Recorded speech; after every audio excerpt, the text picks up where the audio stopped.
అమ్మా మీ పేరు? సిహెచ్ సత్యవతి. ఎలా ఉందమ్మా చంద్రబాబు నాయుడు గారి పరిపాలన?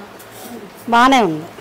అమ్మా మరి జగన్ గారు ఉన్నప్పుడైతే రేషన్ అనేది ఇంటి వద్దకే వ్యాన్ అనేది వచ్చేది కదా, మరి ఇప్పుడు చంద్రబాబు నాయుడు గారు 15వ తారీఖు వరకు 15 రోజుల్లో ఎప్పుడైనా రేషన్ అనేది తీసుకోవచ్చు, రేషన్ షాప్కి వచ్చి అని అంటున్నారు కదమ్మా, ఎలా అనిపిస్తుంది? ఇది బాగానే ఉంది. ఎందుకంటే ఎవరు ఖాళీ ఉండే టైంలో వాళ్ళు వచ్చి తీసుకుంటారు. వ్యాన్లు అంటే మామూలుగా పెట్టేసి వాళ్ళు ఇచ్చేవాళ్ళు అనుకో, ఇదంటే మన టైం బట్టి మనం తీసుకుంటాం. మీకైతే ఏది బాగా అనిపిస్తుంది? ఇదైనా బాగానే ఉంది. ఈ సిస్టమ్ అయినా ఫస్ట్ నుంచి అసలు ఇదేగా ఉంది, మధ్యలో వచ్చినాయి వ్యాన్లు అయ్యి. మరి జగన్ గారు అంటున్నారు కదమ్మా, మళ్ళీ ప్రజలకి రేషన్ కష్టాలు అనేవి మొదలైనవి అని చెప్పి జగన్ గారు అంటున్నారు కదా. అంటే అట్లా అనుకుంటానికి ఏముంది, వికలాంగులకి వృద్ధులకి వాళ్ళకి ఇంటి దగ్గరికి వచ్చిస్తామని అంటున్నారుగా. టైం మామూలుగా జాబ్కి వెళ్ళేవాళ్ళు టైంకి ఏ టైం ఖాళీ ఉంటే వాళ్ళు వచ్చి తీసుకుంటారు. పరిపాలన పర్వాలేదు బాగానే. గత 5 సంవత్సరాలు చూసారు కదా, గత 5 సంవత్సరాలు ఎలా అనిపించింది? ఏం చెబుతాం అంటే మీ వరకు మీకు ఎలా అనిపించింది? పర్వాలా, పరిపాలన బాగానే ఉంది. ఇప్పుడు చంద్రబాబు నాయుడు పరిపాలన బాగానే ఉంది. ఎలా అనిపించింది? జగన్ గారిదంటే ఇంకా అది పర్వాలా పోనీ.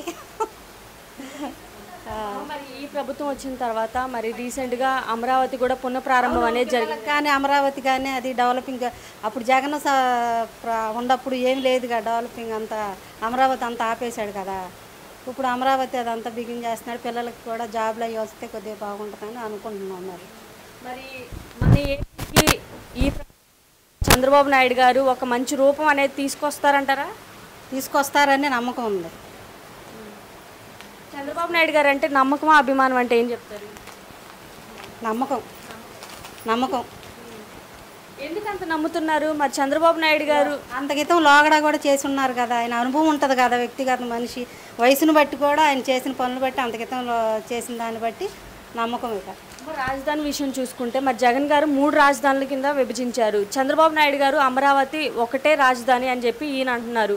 మీ వరకు ఏది కరెక్ట్ అంటారు? 3 కరెక్ట్, అమరావతి ఒకటే కరెక్ట్. 3 రాజధానులు అన్నదే అసలు ఆయన ఏం చేయలేదుగా. 3 రాజధానులు అయినా ఎవరికైనా ఒకటే రాజధాని అని చెప్తారు, కానీ 3 రాజధానులని ఎట్లాగా బాగోదు కదా. అసలు అమరావతి ఒకటే రాజధానే బాగుంటుంది. అలాగే చంద్రబాబు నాయుడు గారు ప్రజల కోసం ఎలా కష్టపడుతున్నారు అంటే ఏం చెప్తారు? బాగానే కష్టపడుతున్నారు. ఆయన వయసుకు మించి కష్టపడుతున్నారు కదా, అంత వయసులో కూడా. ఏం చెప్తారు చంద్రబాబు నాయుడు గారి పరిపాలన అనేది? మీరు గతంలో కూడా చూశారు కదమ్మా, మరి ఐటీ కంపెనీస్ అనేది తీసుకొని వచ్చి పిల్లలకి కానివ్వండి మంచి అభివృద్ధి అనేది చూపిస్తారంటారా? చేసి చూపిస్తారనే నమ్మకం. చూపిస్తారని. మీకైతే ఏది మంచి ప్రభుత్వం అంటారు? ఇదేనా మంచి ప్రభుత్వం. మళ్ళీ జగన్ గారు వస్తారంటారా? ఏమో చెప్పలేం, అది ప్రజల అభిప్రాయం. ఎటు వేస్తారో తిరగేస్తారో ఎటు వేస్తారో తెలియదు. మీ అభిప్రాయం, మీ వరకు మీరేం చెప్తారు? నా వరకు అంటే చంద్రబాబు నాయుడు పరిపాలన బాగానే ఉంది. మరి